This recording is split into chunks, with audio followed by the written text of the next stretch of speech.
Ito ang Biyahe by DJ Lala Banderas. DJ Lala Banderas. Hi love! Back with me DJ Lala para sa ating programang Sakto, Klaro, Derecho. Unang rason why you should always go for quality over popularity. It saves you time and energy. Just take digital content consumption as an example. Sa panahon ngayon, madalas nakababad ang mga tao sa mobile devices nila, di ba? Either nanonood ng vlog, ng TikTok videos, ng streams, or FB Live. Kumukonsumo kayo dyan ng oras. Some do it for information but mostly do it for plain entertainment. But wouldn't you want both? And don't tell me na walang ganon kasi I will strongly disagree. Maraming entertaining people na may laman, may kapupulutan ng aral, nakakalibang. Time well spent kumbaga. Alam nyo, back in 2000 when I was still younger, ayan, merong mga palabas na Siniskwela, Hiraya Manawari, Bayani, o diba? Alam mo yung mga yan. Alam na yung edad. Mga palabas na highly entertaining yet educational. Madalang na lang kasi yung ganyang palabas ngayon but some are trying and mind you guys, they are big. TED Talks, Bo Sanchez videos. These contents are done with quality. Wag nating ibaba yung standard natin just because yon ang kinakagat ng karamihan. Baguhin natin yung trend. Mas maging matalinong consumer tayo. If we keep patronizing garbage contents, that's what we'll get. Digital consumption is now a way of life. It affects us more than TV shows and contributes to our behavior more than barkada. So if we will not change the trend of patronizing mga basurang content, sinasayang lang din natin ang oras at enerhiya ng ating young ones sa basurang standard. Klaro? Nako, sa mga kabisyo natin, nagsisimula pa lang tayo pero nagiinit na ako. Ikalawang rason kung bakit hindi natin dapat ipinagpapalit ang quality over popularity. Because quality changes your life. Popularity, on the other hand, only goes after your mood. Kumbaga, my love, kapag may problema ka, ang popularity ay band-aid patch. Ang quality, ang lifelong solution. Let's take your expenses for example. Kapag meron kang malaking kinita or komisyon, you want to buy things as a quote-unquote reward. Sure, deserve mo yan. But if things go south again, baka kung ano yung bagay na binili mo ng mahal, pakawalan mo lang din ng bagsak presyong bentahan. Unlike when kung alam mong hindi pa stable yung flow of income mo and you landed on a good deal, you invest. You are ensuring a longer and better living for yourself and the people you love. Para yung tinatawag mong quote-unquote reward is something you can have without the guilt and justification. Kasi this time, you can. At walang question sa'yo bakit mo binili. It's better to say, I can afford it rather than I deserve it. Or I think I deserve it. So always choose yung decision that will offer you quality in life. You don't need to be flashy, my love. Wala kang dapat i-impress. Live a simple life until you can afford to live a lavish one. Klaro? Taawat muna tayo sa ating mainit-init na usapan para naman sa mainit-init na tsikahan. Chismisan pala. Oras na para sa ating Byahe Sender of the Night. Nako, gantihan ang peg ng ating Byahe Sender of the Night na nag-text sa ating text line. Ito na po ang biyahe ni JB.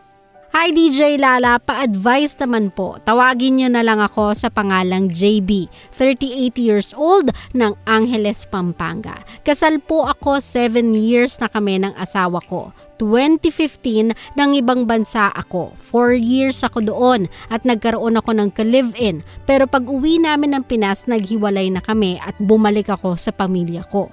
2017, nag-abroad yung asawa ko. Pag uwi niya ng 2019, di na siya umuwi sa akin. Nagkaroon kasi siya ng boyfriend. Ngayon, bumalik siya sa akin pero iba na ang pakikitungo niya sa akin. Marami na siyang itinatago. Sa kapag nagla-loving kami, di na siya masaya. May isa kaming anak, 16 years old.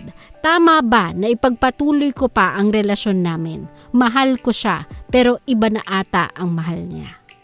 Hi JB, I'll be honest with you, love. I cannot say na I feel bad for you. Actually, para sa akin, you got or you are just getting what you actually deserve. Hindi siya santa, most definitely not, yes. Mali din siya sa ginawa niya, yes. But just like you, I guess, she's trying hard to make it work. I don't need to remind you naman siguro na you made that monster. Tama? You turned her into someone cold the moment you left her for someone else. So kung nararamdaman mo na ngayon yung aftermath ng kalokohan mo, if you really want to make this work, endure the pain and work things out. Kung nagbago siya, remind her again why you want to make it work this time. Embrace yung monster that you have created to enjoy the angel you once knew. Make her feel secure. Make her feel that you've changed. Make her feel that if ever nagloloko pa rin siya hanggang ngayon, that's on her. And you won't go around trying to do the same thing again. Because this time, you want it to last. You want it to work. Remind her again kung bakit ka nga ba niya minahal. Hindi yung andyan lang siya kasi meron kayong anak at tinatry niya yung best niya to give that kid a family.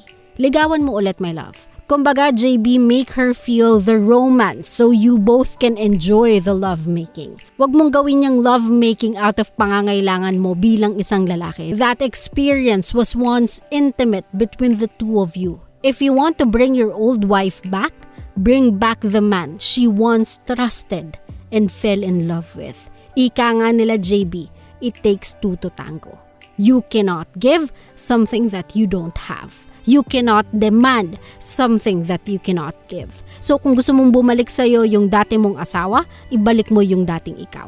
Okay? After all, JB, ikaw yung sumira nito.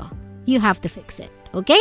Sa mga kabisyo natin, ayan po ang storya, ang biyahe ng buhay ni JB. JB, I was just frank and honest with you but I intend to help. Sana ma-realize mo lahat ng yan and sana you'll work yourself out for the better. Okay? At syempre kung katulad ni JB, meron ka ring problema, then send it my way. Send it sa Facebook page ni DJ Lala Banderas or text me through our text line 0917-851-4329. Love, mukhang nasa dulo na tayo ng ating usapan but of course, before ko tapusin ang ating programa, ibibigay na muna natin ang uling rason as to why you should choose quality over popularity. Di na ako magpapaligoy-ligoy pa, mahal ko, because we deserve more than popular. Leadership, my love, is not for everybody. Not because you think you can, you should. Most definitely, hindi din dapat nang dahil lang sa tingin mo may ilang sumusunod sa'yo. Tatanggapin mo na yon as a sign para tumakbo. Ang pamumuno sa barangay, let alone sa bansa, is a task that you should be prepared for. Physically, emotionally, and most importantly, mentally. Hindi enough ang willpower. Kailangan may laman naman.